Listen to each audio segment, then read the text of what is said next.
So this week's little trio thing is Chestnut. Now I'll be honest, it's not my favourite, but that's not what these are about. They're not always my favourites, are they? I have samples of two of them, and I do actually own one of them, so yeah, there you go. It was requested by a viewer.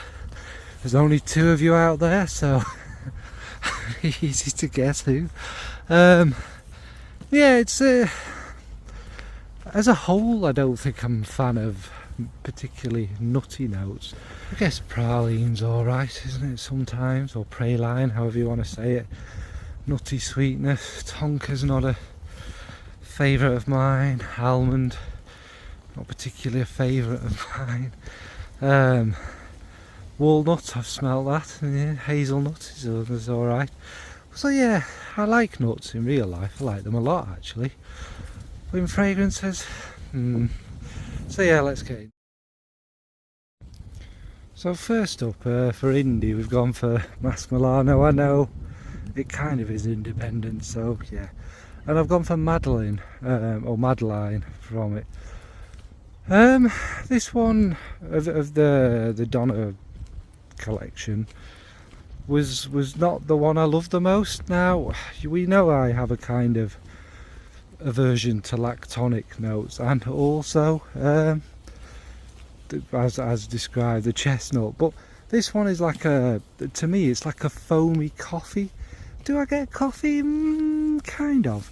And the chestnut runs through it. There's some lovely tuberose, and the tonka kinds of adds a bit of a base to it. There is kind of an almost boozy one. I didn't hate this, but that kind of foamy lactonic thing wasn't really my jazz.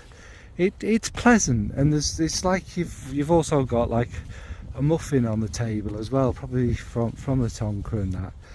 The tuberose is nice in it. It's not awful. It's just not my cup of tea. And actually, I'm saying it's foamy and kind of, but actually wears quite heavy on me as well, which we know again isn't always my jam. And I think that is that's a theme of like chestnut. It has a heaviness on it. So yeah, this chestnut kind of coffee foam is pleasant, just not my favourite. Now for the niche, on paper this should be one I love. It's Maison Margiela's By the Fireplace. Now, to me, this one is the chestnut is definitely there. Kind of roasting chestnuts. I'll get to that. And a kind of there is a kind of fiery, like burning woods. Not too much though. Don't get me wrong. This is not like a big smoke bomb. Some people find it to be, but yeah, it is kind of by the fireplace wall. There's also obviously there's florals running through it. There's a pleasant sweetness. There's even sometimes a kind of aromatic whisper through it. I think there's a juniper or something like that in it. But it is predominantly the smoky chestnuts by the fire kind of thing. Now, for some reason on me, it smells like someone's you've got a campfire and someone's spilt some beans on the fire. Baked beans in the sauce, and it kind of smells like, yeah, it's like that, and I find that kind of off-putting and that.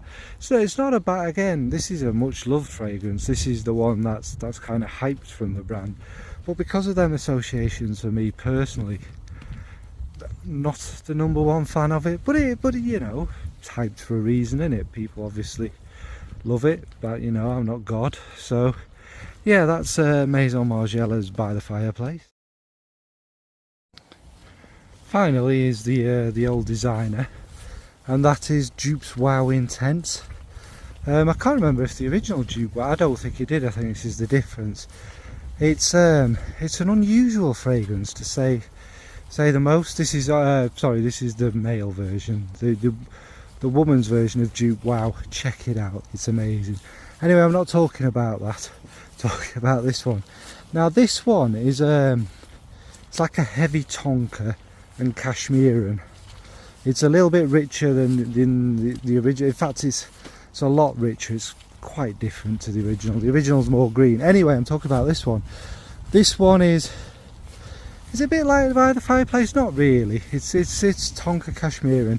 It's a kind of cherry booziness that goes through it as well, which makes it quite lovely. But the Kashmiran and the chestnut had a heavy density to it.